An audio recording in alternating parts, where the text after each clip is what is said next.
नमस्कार, सुप्रभात, good morning. आप देख रहे हैं IBC 24। मैं हूं आपके साथ राहुल सिन्हा। सुबह के 7 बजने को है, वक्त है हमारे खास बुलेटिन स्वाद की बड़ी बात का। लेकिन उससे पहले एक अंतर्राष्ट्रीय ब्रेकिंग न्यूज। हमास के हमले में इजराइल के 300 लोगों की मौत हुई है। हमास आतंकियों के खिलाफ ऑपरेशन लगातार जारी है। इजराइल का ऑपरेशन आयरन स्वॉर्ड लगातार जारी है। जवाबी कार्रवाई में हमास के 250 से भी ज्यादा आतंकी ढेर कर दिए गए हैं। दोनों तरफ 2000 से भी ज्यादा लोग घायल हुए हैं। दक्षिणी इजराइल रिजर्व फोर्स के जवान पहुंच चुके हैं, यानी लगातार कार्रवाई जारी है। दोनों तरफ 2000 से भी ज्यादा लोग इस वक्त घायल हो चुके हैं। 300 लोगों की मौत हुई है हमास के हमले में इजराइल के। ये बड़ी खबर आपको बता रहे हैं, अंतर्राष्ट्रीय खबर। कल जिस तरीके से हमले की शुरुआत हुई, उसके बाद इजराइल ने लगातार उस पर पलटवार किया है, हमला किया है। इजराइल का ऑपरेशन आयरन स्वॉर्ड लगातार जारी है। ये तस्वीरें जब से आई हैं मीडिया में, तब से लगातार चर्चा का विषय बनी हुई है। दोनों तरफ 2000 से भी ज्यादा लोग घायल हुए। इजराइल के 300 लोगों की मौत हुई है हमास के हमले में।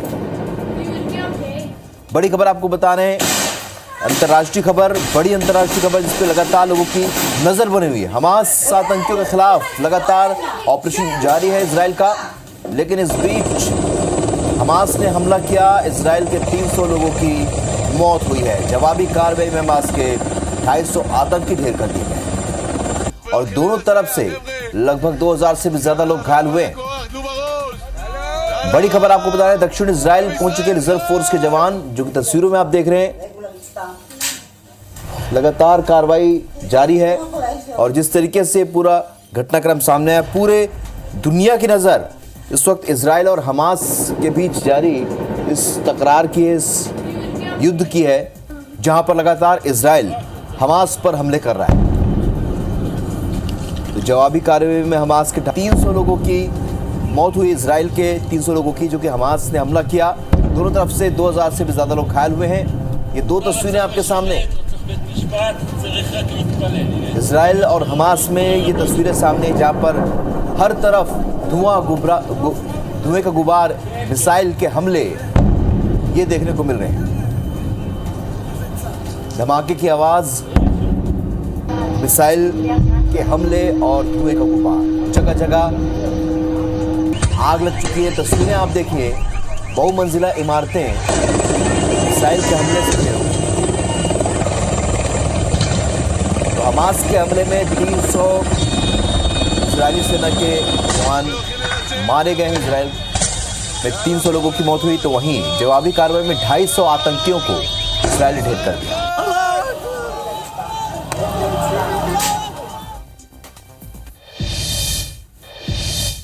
इस बीच खरगोन से भी एक बड़ी खबर, जहां पर नदी में कार गिर गई। बिना रेलिंग पुलिया के करीब 300 फीट नीचे कार गिरी है। तो हादसे में 2 लोगों की मौत हुई है, 6 लोग गंभीर रूप से घायल हुए हैं। ग्रामीणों की मदद से कार में फंसे लोगों को निकाल लिया गया है। घायलों को इंदौर के अस्पताल में भर्ती करा दिया गया है। बलवाड़ा थाना क्षेत्र के बरझर गांव की यह घटना है। बड़ी खबर खरगोन से, नदी में कार गिर गई, ग्रामीणों की मदद से कार में फंसे लोगों को निकाला गया। घायलों को प्राथमिक इलाज के बाद इंदौर रेफर किया गया है। बलवाड़ा थाना क्षेत्र के बरझर गांव की घटना है। आगर मालवा से भी बड़ी खबर, जहां पर 2 पक्षों में विवाद हुआ है। धार्मिक झंडा निकालने के दौरान 2 पक्षों में विवाद हो गया। एक पक्ष पर पथराव के साथ मारपीट का आरोप लगा है। पथराव और मारपीट में 3 लोग घायल भी हुए हैं। घायलों को जिला अस्पताल में भर्ती करा दिया गया है। नलखेड़ा थाने के हिरणखेड़ी गांव की ये घटना है। बड़ी खबर आपको बता रहे हैं, तो आपको बता दें, आगर मालवा से बड़ी खबर, 2 पक्षों में विवाद हुआ। पथराव और मारपीट में 3 लोग घायल हुए हैं। घायलों को जिला अस्पताल में भर्ती करा दिया गया है। नलखेड़ा थाने के हिरणखेड़ी गांव की यह घटना है, जहां 2 पक्षों में विवाद हुआ और दोनों ही पक्षों से कई लोग घायल हुए। धार्मिक झंडा निकालने के दौरान 2 पक्ष आपस में भिड़ गए और एक पक्ष पर पथराव के साथ मारपीट का आरोप लगा है।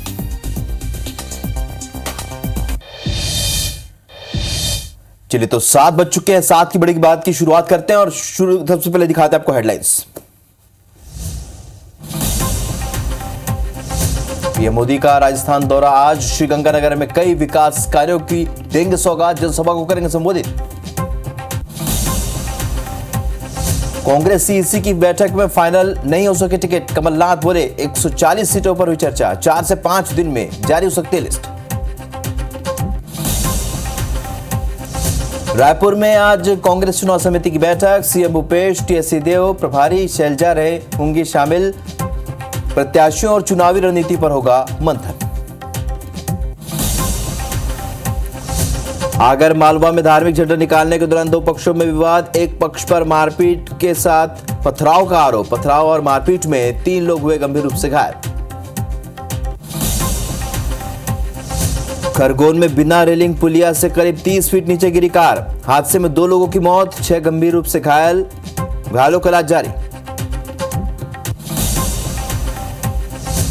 भोपाल में बिजली कर्मियों की हड़ताल स्थगित, आज से काम पर वापस लौटेंगे बिजली कर्मी। पावर मैनेजमेंट कंपनी के एमडी से चर्चा के बाद स्थगित।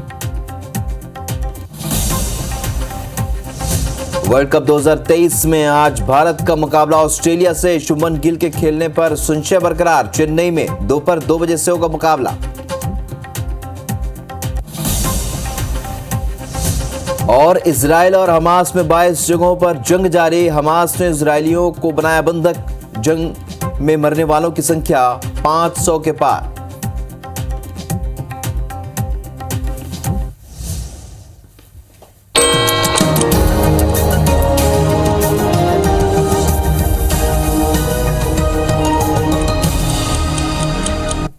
तो हेडलाइंस के बाद बुलेटिन की शुरुआत करेंगे इस वक्त की बड़ी खबर के साथ। भोपाल से बड़ी खबर जहां पर सीएम शिवराज के आज के कार्यक्रम आपको बता दें, एमपीपीएससी की बैठक में आज शामिल होंगे सीएम शिवराज। सदस्यों की चयन समिति की बैठक में भी शामिल होंगे। मीटिंग के बाद सीहोर जाएंगे मुख्यमंत्री, सीहोर में स्थानीय कार्यक्रम में वो शामिल होंगे। तो लगातार दौरा सीएम शिवराज का, आज भी कई कार्यक्रमों में शामिल होंगे। एमपीपीएससी के सदस्यों की चयन समिति की बैठक में वो हिस्सा लेंगे। मीटिंग के बाद सीहोर जाएंगे, जहां पर कई विकास कार्यों की सौगात देंगे। सीहोर में स्थानीय कार्यक्रमों में वो शामिल भी होंगे। तो आज के कार्यक्रम आपको बता दें, सीएम शिवराज लगातार दौरा कर रहे हैं। आज भी एमपीपीएससी की बैठक में मुख्यमंत्री शिवराज सिंह चौहान शामिल होंगे। एमपीपीएससी के सदस्यों की चयन समिति की जो बैठक होगी उसमें हिस्सा लेंगे। मीटिंग के बाद सीहोर जाएंगे मुख्यमंत्री और इस दौरान हो सकते कई विकास कार्यों की सौगातें। सीहोर में स्थानीय कार्यक्रम भी हैं जहां पर वो हिस्सा लेंगे।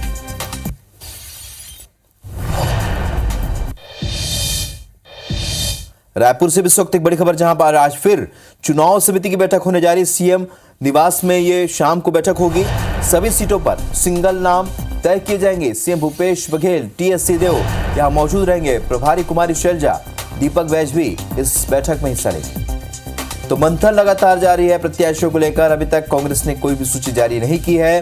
अब जो सिंगल नाम है उस पर भी आज चर्चा होगी और ऐसे में जो सिंगल नाम हैं वो तय कर लिए जाएंगे, ऐसी संभावना जताई जा रही है। आज बैठक है, आज चुनाव समिति की बैठक होगी। प्रभारी कुमारी शैलजा, दीपक बैज भी इस बैठक में मौजूद हैं।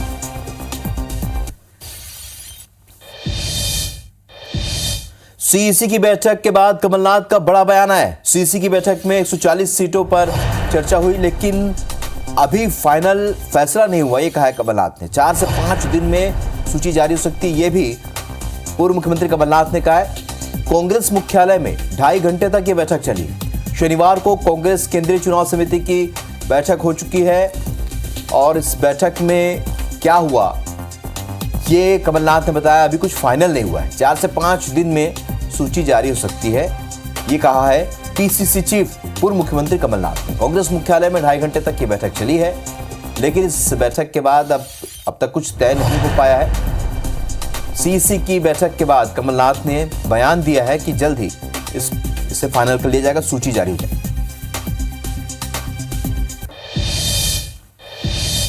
रुक करेंगे इस वक्त की एक और बड़ी खबर का। केंद्रीय मंत्री पीयूष गोयल देर रात इंदौर पहुंचे। सराफा बाजार पहुंचे केंद्रीय मंत्री पीयूष गोयल और सांसद शंकर लालवानी सहित स्थानीय नेता भी उनके साथ मौजूद रहे। तो बड़ी खबर आपको बता रहे, इंदौर में केंद्रीय मंत्री पीयूष गोयल पहुंचे, सराफा बाजार में अचानक पहुंचे और उसके बाद उनके साथ सांसद शंकर लालवानी भी नजर आए। तो केंद्रीय मंत्री पीयूष गोयल देर रात इंदौर में पहुंचे सराफा बाजार में। केंद्रीय मंत्री पीयूष गोयल पहुंचे, सांसद शंकर लालवानी सहित स्थानीय नेता भी उनके साथ मौजूद रहे। यानी अचानक पहुंचे केंद्रीय मंत्री पीयूष गोयल, इंदौर में सराफा बाजार पहुंचे, यहां पर स्थानीय लोगों से, व्यापारियों से मुलाकात की। उनके साथ सांसद शंकर लालवानी भी मौजूद रहे।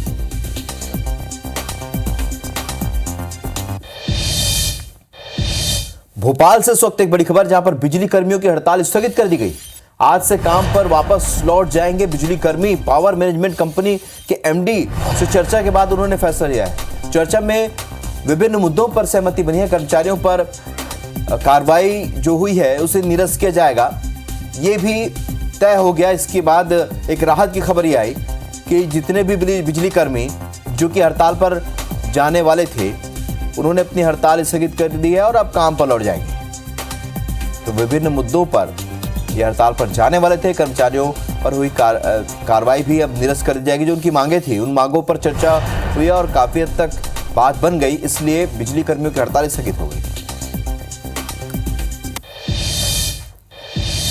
और अब क्रिकेट से जुड़ी बड़ी खबर आपको बताते हैं। आज से टीम इंडिया का मिशन वर्ल्ड कप शुरू हो जाएगा। आज चेन्नई में ऑस्ट्रेलिया से भिड़ेगी टीम इंडिया। दोपहर 2 बजे से मुकाबला शुरू हो जाएगा। आज के मैच में शुभमन गिल के खेलने पर संशय बना हुआ है। डेंगू से पीड़ित है टीम इंडिया के ओपनर शुभमन गिल। ऐसे में एक बड़ा अच्छा खिलाड़ी आज टीम में नहीं होगा, यह संभावना जताई जा रही है। हालांकि अभी इस पर तय नहीं हुआ है, लेकिन चूंकि डेंगू से पीड़ित है इसलिए संशय बना हुआ है। तो आज पहला मुकाबला है भारत का वर्ल्ड कप में और सभी की नजर, आज क्रिकेट प्रेमियों के लिए एक बड़ा दिन है। सभी की नजर भारतीय टीम पर टिकी रहेगी, क्योंकि लगातार बेहतर परफॉर्मेंस यहां पर टीम इंडिया का देखने को मिल रहा है। छत्तीसगढ़ में चुनाव से पहले कांग्रेस के दिग्गज ताबड़तोड़ दौरा कर रहे हैं और इसी कड़ी में शनिवार को राजीव भवन में कांग्रेस की मीडिया कोऑर्डिनेटर राधिका खेरा ने राज्य सरकार की उपलब्धियां गिनाई और केंद्र सरकार पर जमकर हमला बोला। राधिका खेरा ने कहा, पीएम मोदी ने छत्तीसगढ़ के साथ सौतेला व्यवहार किया, लेकिन छत्तीसगढ़ की कांग्रेस सरकार ने प्रदेश को आगे ले जाने का काम किया है। रमन सिंह ने किसानों के हाथ में कटोरा थमा दिया था। 15 सालों में 15,000 किसानों ने आत्महत्या की है। 5 साल में हमने ये भी देखा कि किस तरीके से मोदी जी ने, भारतीय जनता पार्टी की केंद्र सरकार ने छत्तीसगढ़ के साथ, राम जी के ननिहाल के साथ, माता कौशल्या के मायके के साथ सौतेला व्यवहार किया। प्रदेश के किसानों के अन्नदाता के हाथ में रमन सिंह ने कटोरा धरने का काम किया। 15 साल में इनकी सरकार में यहाँ का किसान 15,000 से ज्यादा आत्महत्या कर चुके थे। छत्तीसगढ़ के पूर्व मुख्यमंत्री रमन सिंह ने कांग्रेस सरकार पर एक बार फिर निशाना साधा है। अलग अलग मामलों में रमन सिंह ने कांग्रेस सरकार को घेरा है। हाल ही में सामने आया कथित पीएससी घोटाले की सीबीआई जांच की मांग को लेकर रमन सिंह ने पीएम मोदी को पत्र लिखा है। रमन सिंह के मुताबिक कथित पीएससी में गड़बड़ी के लिए जो जिम्मेदार है वही इस मामले की जांच करेंगे, तो निष्पक्ष जांच कैसे होगी, इसलिए केंद्रीय एजेंसी से इस मामले की जांच कराने की मांग उन्होंने की है। वही महादेव को लेकर सीएम बघेल के बयान पर पलटवार करते हुए रमन सिंह ने कहा कि सट्टे की शुरुआत छत्तीसगढ़ से हुई है, कांग्रेस के लोग इसमें शामिल हैं, इसलिए इस मामले की जांच यहीं से होनी चाहिए। उधर शराबबंदी को लेकर रमन सिंह ने कहा कि कांग्रेस सरकार ने इसके लिए कोई नीति नहीं बनाई, जबकि भाजपा ने रणनीति बनाकर काम शुरू कर दिया था। 2000 से नीचे की आबादी वाले गांव में हमने शराब दुकानें बंद करने का फैसला लिया था। आज छत्तीसगढ़ का एक एक युवा चिंतित है। अब जांच वही कर रहे हैं जो भ्रष्टाचार किए हैं, तो जांच क्या होगा। महादेव ऐप का जन्म छत्तीसगढ़ में होता है। जूस बेचने वाला 200 करोड़ की शादी करता है। पूर्ण शराबबंदी का वादा किया था, डॉक्टर रमन ने नहीं किया था। डॉक्टर रमन तो आंशिक शराबबंदी की दिशा में चल ही रहा है, चल रहा था, कर रहे थे। 2000 की आबादी वाले गाँव में हमने शराब बंद कर दिया था। कांग्रेस की राष्ट्रीय प्रवक्ता साधना भारती के आरोप को लेकर बीजेपी के मीडिया प्रभारी ने कांग्रेस से सवाल किए हैं। मध्य प्रदेश बीजेपी के मीडिया प्रभारी आशीष अग्रवाल ने कहा है कि बीजेपी की सरकार पर आरोप लगाने से पहले कांग्रेस अपने कार्यकाल की बात करे, जिस कार्यकाल में हर वर्ग परेशान रहा। बीजेपी के शासनकाल में मध्य प्रदेश इकलौता ऐसा राज्य है जिसमें बलात्कार जैसे अपराध के लिए फांसी का प्रावधान है। वहीं 50 से ज्यादा अपराधियों को फांसी की सजा दिलाई। कांग्रेस ने क्या किया? केवल आरोप लगाने से कुछ नहीं होने वाला, जनता सब समझ रही है। देखिए, एक तो कांग्रेस ने अगर सही में योजनाएं बनाई होती जीवन बदलने की, तो 75 साल बाद भी गरीब गरीब क्यों होता, आदिवासी परेशान क्यों होता, शोषित वंचित क्यों होता। उन्होंने तो सदैव वोट बैंक की राजनीति की। भारतीय जनता पार्टी ने लोगों को हक दिलाने के लिए समाधान की राजनीति की, और ऐसे में जो भी शोषित हैं, वंचित हैं, उनको आगे लाने के लिए योजनाएं लाई जा रही हैं और उनका प्रभाव जमीन पर है।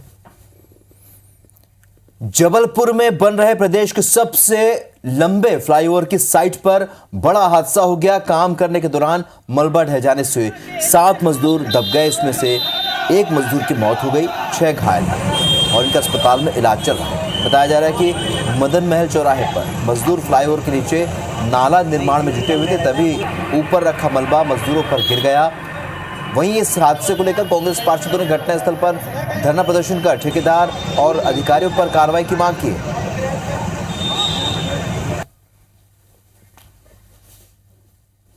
हम लोग थे 5 लोग सब दबते हैं। हाँ, सब दबिए जाते हैं। ये मतलब कि झटकारा माटी ने तो हम लोग के चोट लग गया और ये था से पूरा दब गया। इसमें निर्माण कार्य के दौरान जमीन में गड्ढा खोदकर ऊपर की तरफ मलबा एकत्रित किया गया था, जो गिर जाने से मजदूर उसमें दब गए। अभी इसमें मर्ग पंजीबद्ध कर जांच में लिया गया है। उसमें जो भी साक्ष्य आएंगे उस आधार पर वैधानिक कार्रवाई की जाएगी। तो सुबह 7 बजे की खबरों फिलहाल इतने ही। आगे देखिए छत्तीसगढ़ी बुलेटिन। हम अमरगोट मेरी सहयोगी शुभांगी के साथ। नमस्कार।